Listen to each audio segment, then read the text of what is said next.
What is up, y'all? It's your girl Nick Robinson with the Y'all Effect again. We are here to talk about the Real Housewives of Atlanta after the whole fallout with Kenya and Brit.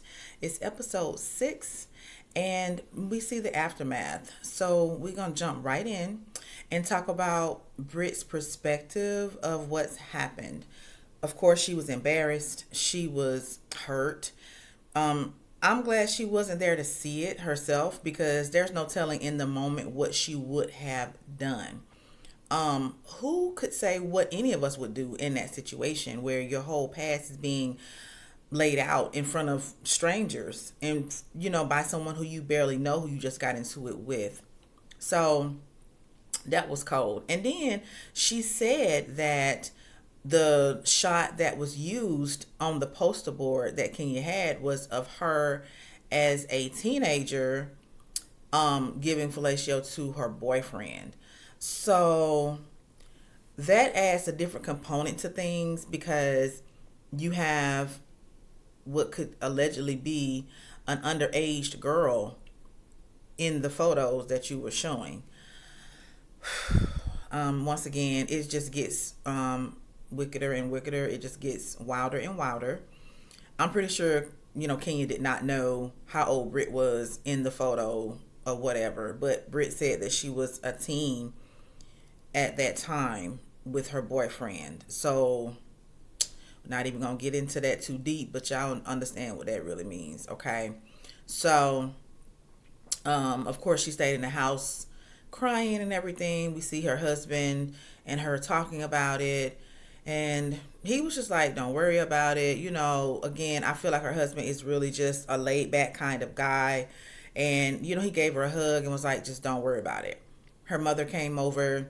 And luckily, her mom didn't get all into oh, you were doing this, you were doing that. Like, I know as a kid, like, she's not a kid, right? But in the dynamic of a mother and daughter, something like this will bring the kid inside out. Like, oh my God, my mom, I have to tell her this before she sees it or hears about it, And luckily, her mother was supportive of her and she told her, don't worry about it. And Britt touched on a situation where she said, even as a kid, she was always just getting this type of energy or whatever from other girls. And we all know as ladies, it's hard coming up, sometimes amongst other girls. And sometimes that same behavior just carries over into adulthood. So we see her where she is talking about, her business being implicated and infected or affected by, this whole thing. And it's just a whole big fallout. Here's what I will say. The difference in what she did, it was what Brit did. Brit was in the moment mad, saying something that she probably shouldn't have said. Not probably, she shouldn't have said, right? She was responding to whatever we didn't see. Because again, they chop up these scenes and cut them up. We don't know what I was said. And she felt like in that moment, what she said was fine to say. However, she was apologetic, she was remorseful, and she tried to make it right. With Kenya, hers was premeditated. It was like, planned, plotted. You had to put effort into what you did in retaliation to Brit. And I think for me personally, that's the difference that I see. Both ladies were wrong. They were wrong because Brit shouldn't have said what she said. Definitely Kenya should not have done what she did. The difference is you have a spur of the moment mistake that you make saying the wrong thing. Okay. And then you have somebody plotting and planning, because I don't know how much time between the bank dinner and the event for Kenya. I don't know how much time passed in between those two things, but it took some time and some planning to get these posters together. Who put the pictures on? Like, it's just, you can tell that what Kenya did was more vicious due to the planning aspect of it. Even when you see, like, when true crime, because I'm a true crime fan, a lot of times the premeditation of it all is what really get people jammed up in the actions and the decisions that they ultimately make. And I think that's another deciding factor when Bravo was doing their investigation, as well as to what direction they were going to go in. Okay. So, Brit finally comes out amongst the ladies at the little brunch that Kelly threw. It was a beautiful place, of course, beautiful setting and all of that. It's always luxurious. So, she automatically came defensive. And I find that when Brit is already defensive, she's very just like, aggressive in a way. Because with Angela, though I did hear the skepticism in Angela's voice when she asked the question, Britt took offense to it and she was just like, rawr, so she was already, because she don't trust the ladies in this group after what Kenya did. She doesn't know them. The only one she was really close with is Kelly. So when she found that the other ladies were talking to Kenya, she felt a sense of betrayal. But I mean, in all honesty, the ladies have to hear both sides. You know what I mean? They have to understand where both sides are coming from. So I get that. It's not like they agree with what Kenya did. And I don't think that they even got to express that really before Britt kind of was offensive or whatever. And then she became defensive at the table with Angela. So Angela mentioned that she has an MLO license and everything, and she knows that you can't just lose your licensing for allegations or what have you. And Britt says that she's under investigation for her insurance license, and as you may remember, she has an insurance brokerage. Like she's, that's her business. So I think it's really sad that these implications have transpired where she's now trying to hold her life together off of the actions of another person. When you talk about Kenya and her fallout with her hair care spa, whatever, those were predicated on her actions, not on the actions of somebody else. It just hits differently when someone else is the reason why you being questioned from a business standpoint when you haven't done anything wrong in a business sense. Okay, so because I know with insurance, it's all about integrity and all of these different things, like on a fiscal responsibility, right? But when you're talking about somebody's personal life, I mean, I just don't know how that would factor in. Angela was basically saying, like, what did you do business wise? Because they're not just gonna take your license. So and Britt didn't say she lost her license. Kelly was the one who was mentioning something about her license, and Britt didn't even get a chance to really explain what's going on. So then, we see they were able to bring the brunch back to what the intention was to be peaceful. Shamia, once again, is coming in and just being herself and getting everybody on track. This is why I like Shamia, because she just seems to be the type of person that wants everybody to get along, and she wants everybody to be friends. And we all know that's not realistic, right? We all know that it's not always going to be peace, love, and fun and singing and all of that stuff like that. And she did admit in her confessional that she is a people pleaser, and people pleasers are the ones that are always, I worry about them because they're so concerned with other people. They always put themselves to the back, and they're just, you have to check up on those kind of people. You have to make sure that they're okay. Somebody has to be the one that does what they do for everybody else. You see what I'm saying? Like somebody has to be the one to check up on Shamia and be like, girl, you good? Let's dance, let's sing, let's talk it out, let's whatever. Every time that there's conflict or whatever, you can see that she's the one that's trying to like squash it, trying to like move on from it or whatever. So I appreciated her in that moment bringing the brunch back because, I don't know that Kelly quite knew what to do with it, but Shamia just kind of stepped in and was like, I got this. I'm going to just bring it back. So it was good to see at the end, the ladies were dancing and stuff like that and having a good time. So moving on to other aspects of the episode, we see where Porsha didn't make the brunch. She was sick once again. Her and Pilar are sick. So I'm glad she sat this one out because she sounded bad. Sounded like she needed to be at home. So Porsha, speaking of her, she was talking about her divorce with Dennis. And okay, so I'm not coming down on what Porsha's expectations are or what her experience has been with this divorce, but I don't know what she wants from Simon. I mean, like, based on what we see and the things that he said and done in the press and all of this stuff right here, why would she think that telling him Pilar miss him would do anything? I mean, the man clearly ain't studying you like his family, because I know like a couple of episodes back when she was talking to her mom, she said she had reached out to his family for them to try to intervene and they didn't want no parts of it. Like, I mean, girl, I would just understand that the place that you guys were in, you're not there any longer, and you just got to accept that, because you setting yourself up for pain if you continue to expect something out of somebody that is just not there. You know, I've been through a divorce before, and I have children with my ex-husband, and I wasn't expecting, I don't know, is it some kind of, because she said when she was talking to her mom, oh, I thought we would go through this together. Like, the whole point of a divorce is separation and space, and there's no more togetherness. The only togetherness would be if you guys had children to co-parent, and Pilar is not his daughter. Okay, like, I know when you were married, it was that dynamic where, of course, if you marry someone, if you have a child and they have children, the children should be as if they're your own, right?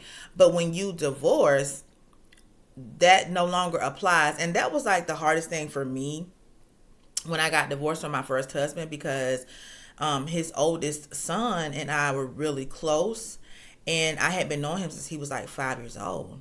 So by the time he and I split, you know, he was 13. So that's a lot of years for us to bond. I mean, like, his oldest child is older than, of course, our children together. So I made a bond with him before I even had my own children. So it runs deeply, and I understand that. But when I left my ex, the day that I decided to leave, of course I was emotional, but I mean, I was more emotional about breaking the bond between, you know, his oldest son and me, because when it came to the marriage, I already knew that the marriage needed to end. I had already resolved that in my heart and mind. But then moving forward, after being so close with, you know, him, as in my ex's oldest son, it was just hard. So I get that aspect of it, but you have to know that when you decide to divorce, it comes with that. And so Porsha has to understand that that's where they are, and just have no expectations of Simon in that regard. I mean, you just have to manage your own expectations with that. And so if I were her, I would not reach out to him about anything else, because at the end of the day, Pilar is a little girl. She has her daddy. She, you know, probably mentioned Simon because, again, they had been together since 2021. So that's a little bit of time. And, you know, Pilar is a little girl, so she doesn't understand everything. But for Porsha to reach out to him, I feel was a fallacy. I feel like it was a mistake, and it caused her undue hurt, because that man have shown you that, like, he not there anymore. Like, he has done some things, from my understanding, that have, you know, led you to believe that, listen, it's just not there for you anymore. I don't know if it was ever there. I can't make that call. But even she is questioning, was it ever real? So I hope that she continues to just lean into the fact that, you know, you're on your own when it comes to this whole Simon thing. I mean, like, and that's what it's going to have to be. So moving on, Drew and her ex, or soon to be ex, Raph, you know, I don't understand this whole extermination thing. Raph is saying he paid all the bills in the house. He's always paid all the bills in the house. So if that's the case, I don't understand why Drew is coming to him about an extermination bill.